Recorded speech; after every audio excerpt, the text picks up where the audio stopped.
जय हिंद दोस्तों, आपका स्वागत है ई शिक्षा विद सौरभ यूट्यूब चैनल पर।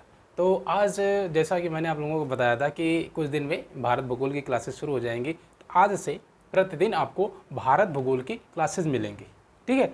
तो मैंने कुछ बेहतरीन करने की सोची है। जैसे विदाउट मैप के भूगोल पढ़ना थोड़ा सा कठिन लगता है, क्योंकि रट आप नहीं सकते, सब कुछ समझना होता है, सब कुछ जानना होता है, लोकेशंस होती हैं। और तो मुझे लगा कि शायद मैं आपको इस तरीके से पढ़ाऊँ तो शायद सबसे बेहतरीन आपको दे पाऊँगा, और कोशिश करूँगा कि आपको वो हर एक चीज़ देने की जो आपके एग्ज़ाम के लिए सब बहुत बेहतरीन है। देखिए, मैं एक चीज़ एकदम कंफर्म बता देता हूँ कि शार्ट कोई तरीका नहीं होगा। मतलब ये कि 5 दिन में ख़त्म हो गया, 10 दिन में ख़त्म हो जाए, तो भैया ऐसा नहीं होने वाला है। टाइम लगेगा, पूरा टाइम लगेगा, लेकिन अगर उतना आप पढ़ लेते हैं तो फिर कुछ भी पढ़ने को भारत भूगोल में नहीं बचेगा। किसी भी कोचिंग में जाने की ज़रूरत ही नहीं पड़ेगी, सिर्फ ये चीज़ आप पढ़ लेते हैं तो ठीक है। आइए चलिए, ये सारी बातें हैं और लास्ट तक बने रहिएगा। आइए आज से शुरू, आज ये पहली क्लास है भारत भूगोल की, तो मैंने मैप लगाया हुआ है। मैं आज कुछ नॉर्मल चीज़ें आपको बताने की कोशिश करूँगा, ठीक है। आइए शुरू करते हैं।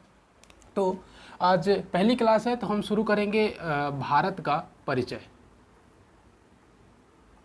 सबसे पहले ये जान लेते हैं कि भारत में क्या क्या चीज़ें हैं। तो भारत का परिचय से शुरू करते हैं। क्या क्या जानेंगे? देखिए, सबसे पहले हम ये जानेंगे कि भारत की जो आकृति है वो किस प्रकार से है। तो भारत को प्रायद्वीप कहा जाता है। भारत एक क्या है? प्रायद्वीप। अब कहेंगे सर प्रायद्वीप क्यों कहा जाता है, तो इस बात को समझेंगे। क्योंकि देखिए, भारत की जो निचली सीमा है, ये आपको एकदम स्पष्ट दिख रहा होगा।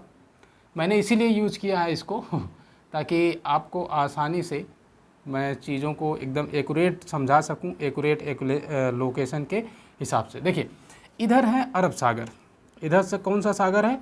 इधर है अरब सागर, और इधर है बंगाल की खाड़ी,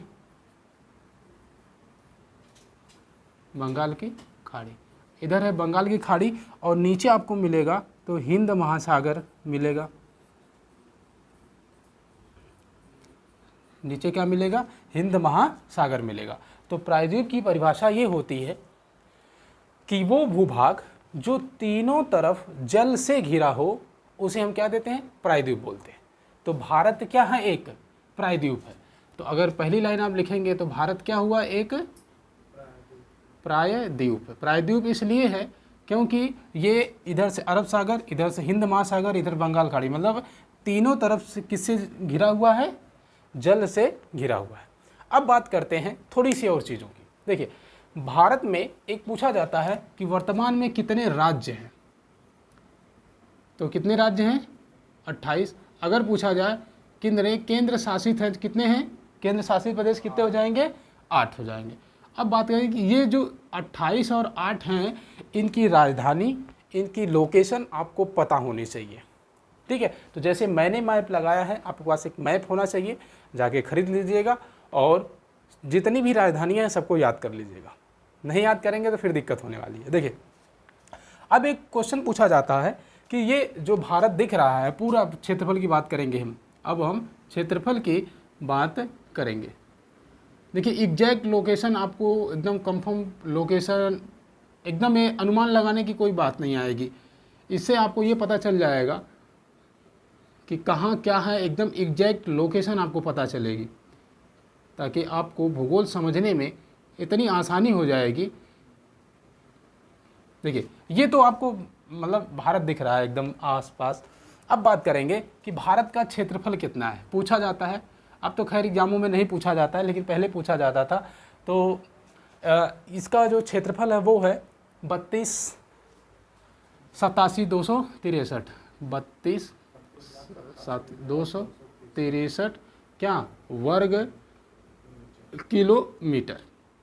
ये चीज़ आप याद रखेंगे। क्षेत्रफल देखिए, कई बार एग्जाम में अगर पिछले साल क्वेश्चन पेपर में करेंगे ना, तो आपको सब कुछ मिलेगा। अब ये जो क्षेत्रफल है 32,87,263 वर्ग किलोमीटर, ये पूछा जाता है कि पूरे विश्व का कितना प्रतिशत है। तो ये क्षेत्रफल पूरे विश्व का 2.4% है। तो ये चीज़ ध्यान में रखेंगे, ये क्षेत्रफल पूरे विश्व के क्षेत्रफल का कितना है? 2.4%। देखिए, ये फैक्ट है, ये आपको याद होने चाहिए। दूसरी चीज़, एक क्वेश्चन पूछा जाता है कि विश्व में जितने भी देश हैं उन देशों में भारत का क्षेत्रफल के हिसाब से कौन सा स्थान है।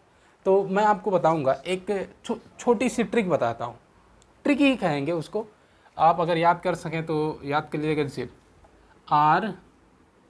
RKC मतलब रूस, कनाडा, चीन, USA, ब्राज़ील, ऑस्ट्रेलिया। ऑस्ट्रेलिया की बात क्या मिलेगा आपको, फिर भारत मिल जाएगा, यहाँ इसको ध्यान में रखेंगे। और भारत के छोटा एक मिलेगा अर्जेंटीना।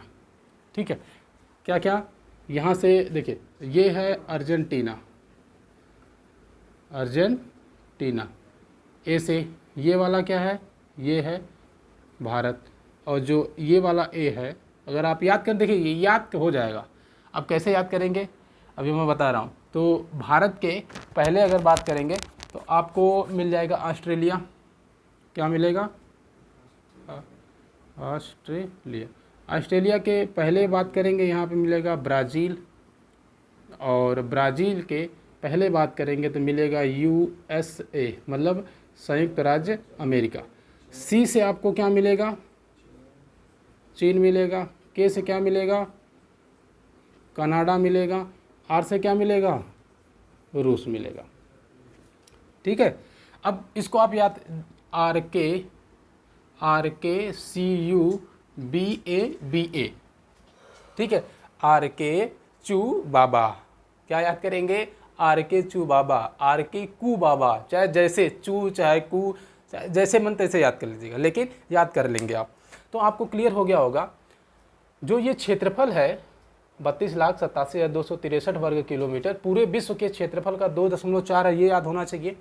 पूरे विश्व में सबसे ज़्यादा जो क्षेत्रफल होता है वो रूस का है। रूस के बाद कनाडा का आता है, फिर चीन का आता है, फिर उसके बाद USA का आता है, फिर ब्राज़ील का आता है, फिर ऑस्ट्रेलिया, फिर भारत है, फिर अर्जेंटीना है। भारत के बाद अर्जेंटीना है। तो ये चीज़ आपको एकदम स्पष्ट क्लियर हो गई होगी कि किस क्षेत्रफल के अनुसार कैसा स्थान अगर पूछे तो देखेंगे, क्षेत्रफल के अनुसार स्थान देख लेंगे।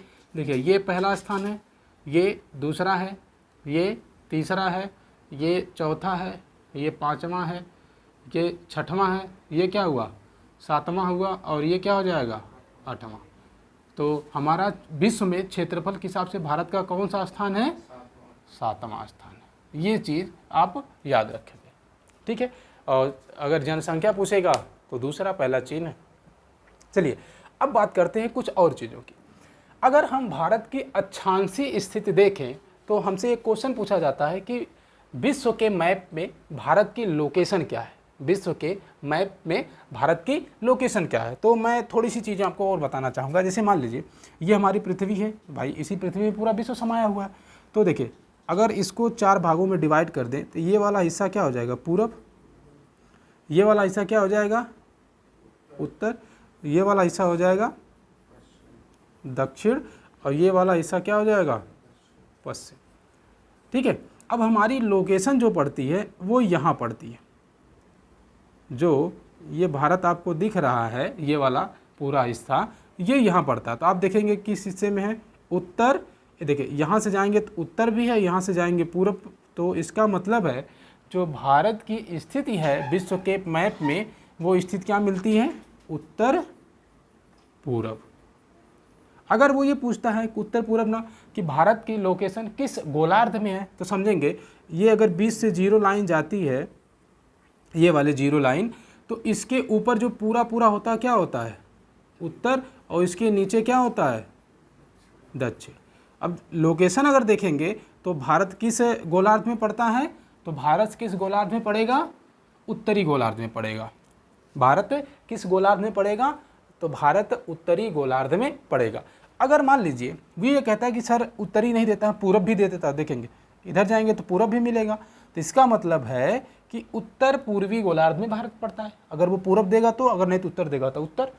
तो अगर एग्जैक्ट लोकेशन की बात करेंगे तो भारत उत्तरी पूर्वी गोलार्ध में स्थित है। ठीक है, ये चीज़ क्लियर हो गई आपकी कि उत्तरी पूर्वी गोलार्ध में भारत स्थित है। एकदम एग्जैक्ट लोकेशन समझ में आ गई आपको। अब जो चीज़ मैं आपको बताने जा रहा हूँ, यहाँ से क्वेश्चन बना हुआ है। देखिए, जितना बताऊँ सबसे क्वेश्चन बना हुआ है, लेकिन अब जो मैं बताने जा रहा हूँ वो थोड़ा सा अलग है। अब क्या आपको बताने जा रहा हूँ, एक क्वेश्चन पूछा जाता है कि भारत का सबसे उत्तरी पॉइंट क्या है और सबसे दक्षिणी, सबसे पूर्वी, सबसे पश्चिमी, ये सब पूछा जाता है। ठीक है, अब मैं आपको वो चीज़ बताने वाला हूँ। देखिए, अगर हम भारत को चार, जैसे अभी विश्व को हमने 4 भागों में बांटा था, वैसे भारत को 4 हिस्सों में बांटेंगे।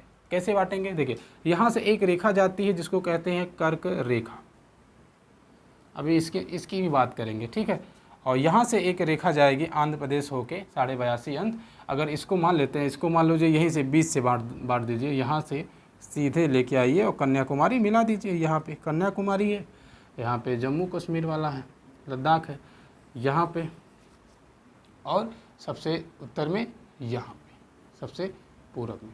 अब चीज़ों को समझेंगे। अगर मैं ये कहता हूँ कि सबसे पूर्वी उत्तरी भाग कौन सा है, क्योंकि देखिए ये उत्तर है, ये पश्चिम है, और ये सबसे क्या है? पूर्वी है, और ये सबसे क्या है?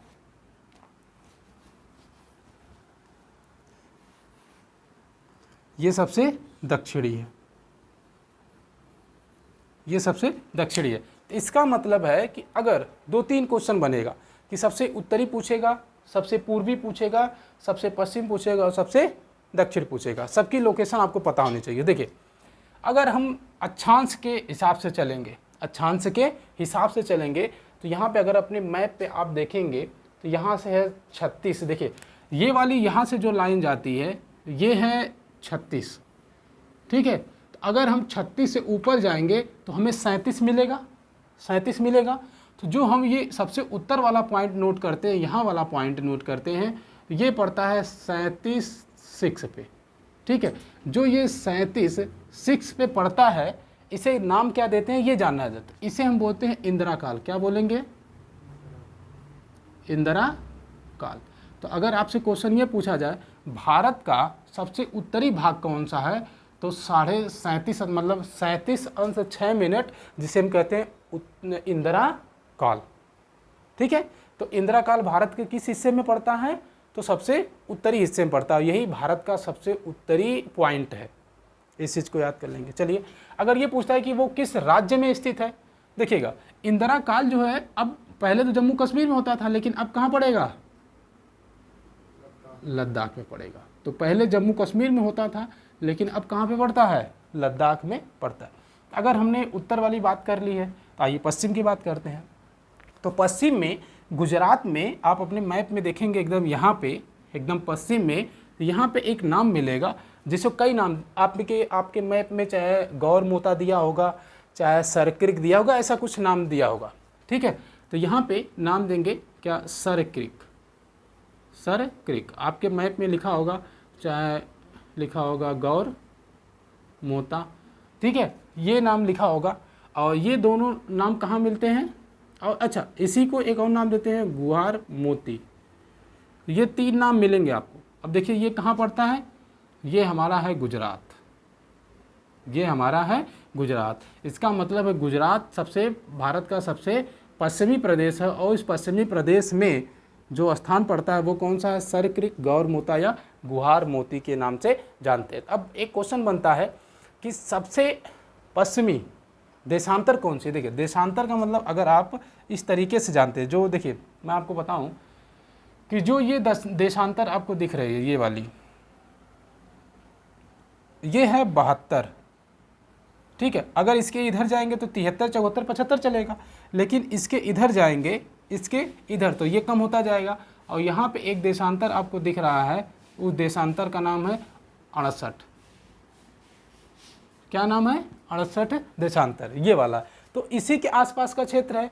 तो 68 जो ये पश्चिमी है, ये पड़ता है 68.7, मतलब 68.7 देशांतर पे ये पड़ता है सरक्रिक, गौर मोता। तो ये भी पॉइंट आप याद रखेंगे। 37 ये वाला हिस्सा याद रखेंगे आप। ठीक है, क्लियर, एकदम समझ में आ रहा है, कोई दिक्कत नहीं है। आगे चलें, चलिए आइए दक्षिण पे चलते हैं। दक्षिण में थोड़ा सा कन्फ्यूजन होता है। अगर वो ये पूछता है मुख्य भूभाग का, मुख्य भूभाग का मतलब यहाँ से लेके यहाँ तक और यहाँ से लेके यहाँ तक, मुख्य भूभाग का सबसे दक्षिण पूछता है, तो आप सीधे सीधे कहाँ जाएंगे? कन्याकुमारी। ये वाला स्थान क्या है? कन्याकुमारी। ठीक है, तो अगर बात आएगी सर सबसे दक्षिणी जो लाइन जाती है वो कौन सी जाती है, तो मैं आपको बताऊं यहाँ से एक लाइन जाएगी ऐसे करके, जो होती है 8 अंश। कितने होती है? 8 अंश। क्या? दक्षिणी की उत्तरी अक्षांश। ठीक है, तो 8 अंश। अगर आप मैप में देखिए, मैं बता रहा हूँ इसको मैप में आप देखेंगे तभी समझ में आएगा, नहीं देखेंगे तो फिर कहानी खराब हो जाएगी। अब देखिए 8 अंश, अब 8 अंश जा रहा है तो इसके थोड़ा सा और ऊपर जाएंगे तो यहाँ मिलता है 8 अंश 4 मिनट। ये वाली लोकेशन आपको देखनी है, वहाँ पे आपको मिलेगा कन्याकुमारी। अब इस कन्याकुमारी को कई नाम देते हैं, जैसे इसी कन्याकुमारी को एक नाम देते हैं कैप कैमोरिन। क्या बोलते हैं? Cap Comorin. चलिए, अगर क्या सर इतना ही बोलते हैं? नहीं, इसी को एक बोलते हैं कुमारी अंतरीप। क्या बोलते हैं? अंतरीप। अब इस बात को आप समझेंगे, कन्याकुमारी, कैप कैमोरिन, कुमारी अंतरीप, ये मुख्य भूमिका है। ये किसका है? मुख्य भूमिका है। ये बात आप याद रखेंगे। मुख्य भूमिका का सबसे दक्षिणी है 8-4, और जिसको बोलते हैं कन्याकुमारी, कैप कैमोरिन। और देखिए अगर ये पूछता है कि ये किस राज्य में है, तो यहाँ आपको एक राज्य मिलेगा, यहाँ से ये पूरा राज्य है जिसको हम क्या नाम बोलते हैं? तमिलनाडु। तमिलनाडु। तो आपको 2-3 चीज़ें एकदम स्पष्ट क्लियर हो गई। क्या क्या क्लियर हो गया? कि सबसे उत्तरी पॉइंट है इंदिराकाल जो लद्दाख में पड़ता है, सबसे पश्चिमी पॉइंट है सरक्रिक गौरमोता या गुहारमोती गुजरात में पड़ता है, और सबसे दक्षिणी है मुख्य भूभाग का सबसे दक्षिणी भाग पड़ता है जिसे कन्याकुमारी, कैप कैमोरिन और कुमारी अंतरीप बोलते हैं, जो तमिलनाडु में पड़ता है। अब चलते हैं सबसे पूर्वी वाले हिस्से में। तो देखिए सबसे पूर्वी में राज्य कौन सा पड़ता है, इस बात को समझेंगे। जो सबसे यहाँ पे राज्य आपको पड़ रहा है ये पूरा, ये क्या है? अरुणाचल प्रदेश। तो ये समझ में आएगा सबसे पूर्वी राज्य कौन सा हुआ? अरुणाचल प्रदेश। अब ये पूछा जाएगा कि अरुणाचल प्रदेश में वो कौन सा स्थान है, तो यहाँ पे अगर आपने मैप में आप देखेंगे तो अरुणाचल प्रदेश में एक नाम मिलेगा, यहाँ पे एक नाम मिलेगा जिसका नाम है किबुबीथु। ठीक है, अरुणाचल प्रदेश का ये स्थान है, यहाँ पे पड़ता है। अगर आप मैप में, अब यहाँ तो अगर नहीं इसमें दिया नहीं है, लेकिन आप अगर आप सर्च करेंगे तो आपको मिल जाएगा। अरुणाचल प्रदेश का सबसे पूर्वी है। अब बात आती है कि सर जैसे इनको सब बताए हैं कि ये इस देशांतर पे है और ये अक्षांश पे है, तो ये भी तो किसी न किसी देशांतर पे पड़ता होगा। अब किस देशांतर पे पड़ता है इस बात को समझेंगे। अगर मैं आपको दिखा सकता हूँ तो देखिए यहाँ से एक लाइन ऐसे करके जाती है, ये वाली, ये है 96 मतलब 96। इसके आगे जाएंगे तो 97 मिलेगा। तो जो किबेथु है वो पड़ता है हमारा किस स्थान पे? 97-7 पे। ठीक है, 97-7 या इसी को लिखता है 97-25। तो आपको याद रखना है कि 97-25 आप याद रखेंगे। क्लियर है? मिनट। ठीक है, एकदम बात समझ में आई, इतनी बात समझ में आ गई है, कोई दिक्कत परेशानी नहीं है। इंदिराकाल, लद्दाख, ये जो है ये हो गए मुख्य भूभाग के सबसे, ये पूर्वी वाला हिस्सा हो गया किबुबीथु, उत्तरी हो गया इंदिराकाल, सबसे पश्चिमी हो गया सरक्रिक, और सबसे दक्षिणी हो गया कन्याकुमारी, कैप कैमोरिन, ये हो गया। लेकिन एक क्वेश्चन और बनता है कि अगर वो सिर्फ इतना पूछे कि भारत का सबसे दक्षिणतम पॉइंट, भारत का सबसे दक्षिणतम, मतलब अब वो ये मुख्य भूभाग नहीं बोला है ना, तो आप सीधे सीधे देखिए अंडमान निकोबार भी तो इसी का हिस्सा है, अंडमान निकोबार भी तो इसी का हिस्सा है। तो अंडमान निकोबार में सबसे नीचे जाएंगे, कहाँ जाएंगे? अंडमान निकोबार के सबसे नीचे। देखिए मैं बताऊं अंडमान निकोबार, देखिए ये यहाँ पे कुछ द्वीप आपको मिलेगा, दिख रहा होगा आपको, छोटे छोटे द्वीप हैं। ठीक है, तो ये वाले जितने द्वीप हैं यहाँ से यहाँ तक, इन्हीं को संयुक्त रूप से मिला के अंडमान निकोबार, जो ऊपर वाला हिस्सा है वो अंडमान में आता है, नीचे वाले हिस्से जो आते हैं वो निकोबार में आते हैं। ठीक है, तो अंडमान निकोबार। अब पूछा जाता है क्वेश्चन कि अंडमान जो निकोबार है इसमें क्या कुछ ऐसा है? तो देखिए, अगर वो ये पूछता है कि भारत का सबसे दक्षिणतम पॉइंट बताइए, तो आप यहाँ पे नहीं जाएंगे। तो भारत का सबसे दक्षिणतम पॉइंट आप निकोबार में जाएंगे, और निकोबार में एक मिलेगा इंदिरा पॉइंट। क्या क्या नाम मिलेगा, मैं यहाँ पे लिख रहा हूँ, और यहाँ का हिस्सा है ये इंदिरा पॉइंट। ठीक है, क्या नाम है? इंदिरा पॉइंट। अब इस इंदिरा पॉइंट की लोकेशन, जैसे ये 8,4 है तो उसकी भी कुछ लोकेशन होगी। देखिए, इसके नीचे जाएंगे तो ये घटेगा, इसके नीचे जाएंगे तो ये घटेगा, और देखेंगे ये वाला हिस्सा इसके नीचे पड़ता है। इसका मतलब जो इंदिरा पॉइंट है वो किस पे पड़ता है? 6,4 पे। किस पे पड़ता है? 6,4 पे इंदिरा पॉइंट पड़ता है। ठीक है, तो इंदिरा पॉइंट का सर इंदिरा पॉइंट ही कहते हैं। इसे बहुत नाम देते हैं, जैसे इसका 3 नाम है वैसे इसका भी 3 नाम है। इंदिरा पॉइंट को पार्सन पॉइंट भी बोलते हैं। क्या बोलते हैं? पार्सन। चलिए ठीक है, पार्सन। और इसी पार्सन को एक और नाम देते हैं पिगमेलियन। क्या नाम बोलेंगे इसी को? पिगमेलियन। ठीक है, तो ये तीनों नाम आप ध्यान में रखेंगे कि इंदिरा पॉइंट, पार्सन पॉइंट और पिगमेलियन पॉइंट एक ही नाम है जो निकोबार में पड़ता है, जिसकी अक्षांशी है 6,4 मिनट, और ये भारत का सबसे दक्षिणतम बिंदु है। इसकी कहानी ये है कि सर यह क्या दिखाई देगा? ये अब दिखाई नहीं देता है, क्योंकि दिसंबर 2004 की बात है। कब की बात है?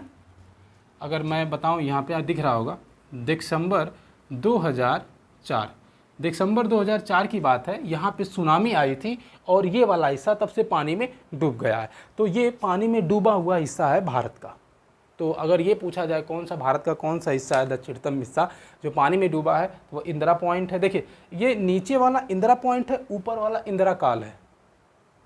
नीचे वाला इंदिरा पॉइंट है और ऊपर वाला इंदिरा काल है। तो यहाँ तक मुझे लगता है एकदम स्पष्ट, क्लियर कट आपको समझ में आ गया होगा।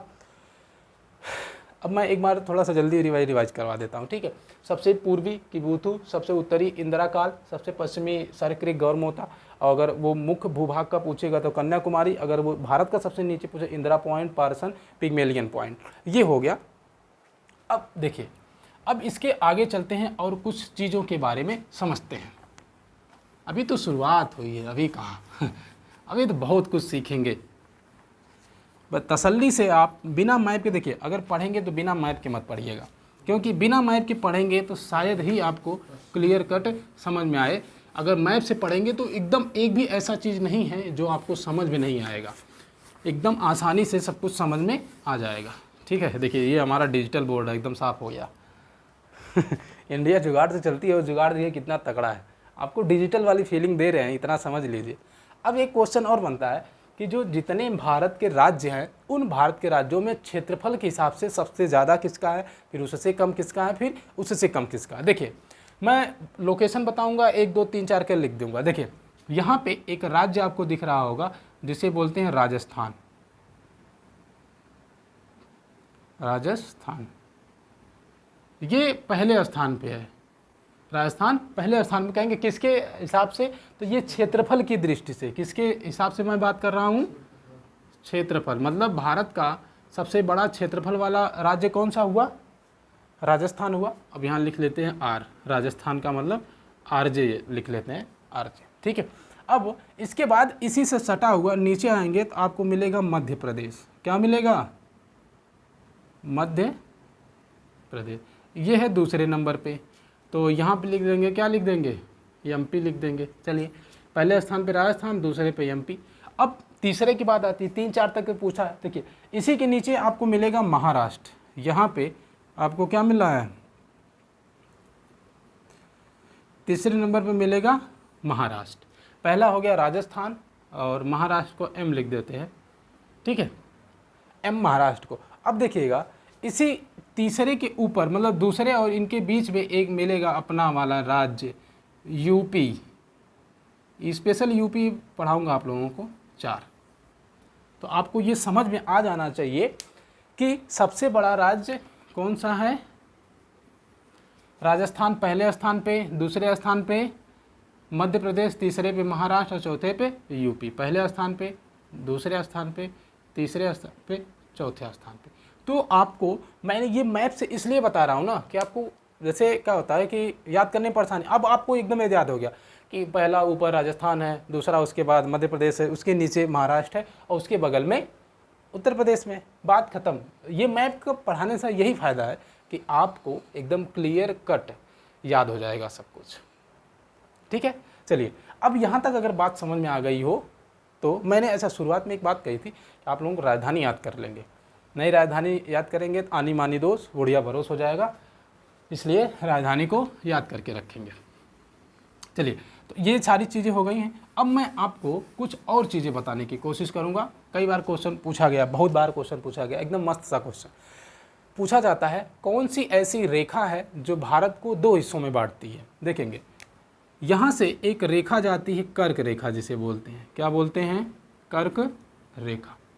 देखिए इस रेखा का नाम है कर्क रेखा और कर्क रेखा है 23.5 अंश उत्तरी, मतलब नॉर्थ एन।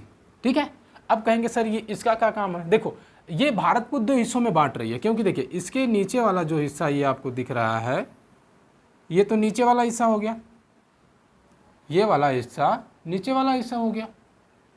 अब इस देखिए अगर आपके पास मैप नहीं है ना तो मैप ले लीजिए प्लीज़ करके, एक रिक्वेस्ट है कि बिना मैप के भूगोल मत पढ़िए, नहीं तो समझ में आपको नहीं आएगा, फैक्ट है रटते रटते पागल हो जाएंगे। लेकिन अगर दिमाग है, अगर एक बार समझ लिया तो वो कभी भूलेगा नहीं। तो इसलिए हमेशा कहता हूँ कि आप मैप से ही भूगोल पढ़िए, नहीं तो फिर कहानी गड़बड़ हो जाएगी। ठीक है, देखिए ये ऐसी एक रेखा है 23.5 अंश कर्क रेखा, ये इसको ऊपर, ये इसके ऊपर उत्तर हो गया और इसके नीचे क्या हो गया, ये दक्षिण।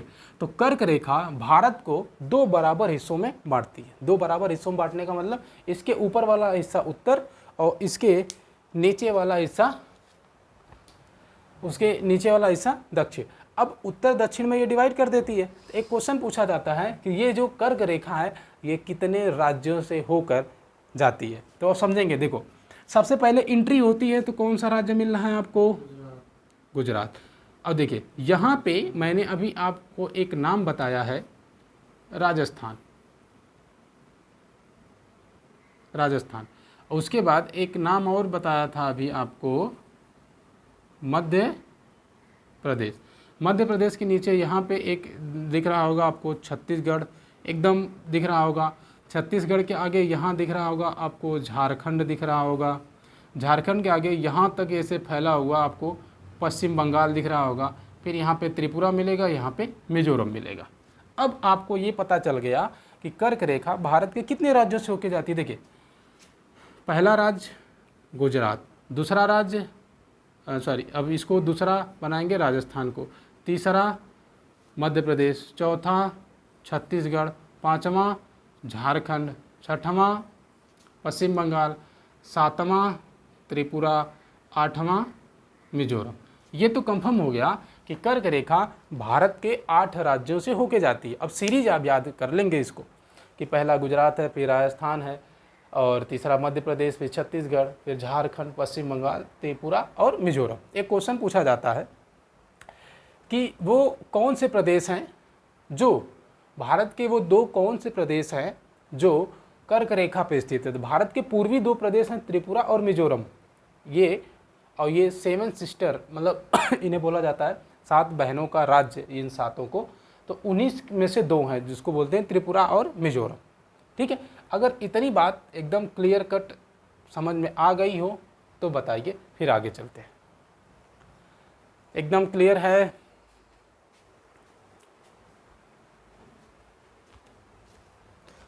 तो मेरे हिसाब से आपको यहाँ तक एकदम समझ में आ गया होगा। अगर यहाँ तक क्लियर कट समझ में आ गया है तो मैं चाहूँगा कि हम लोग बाद में नेक्स्ट लेक्चर में बात करेंगे, क्योंकि लेक्चर बहुत बड़ा हो जाता है तो फिर समस्या आ जाती है। लेकिन प्लीज़ अगर वीडियो अच्छी लगी हो तो शेयर और सब्सक्राइब करके जाइएगा।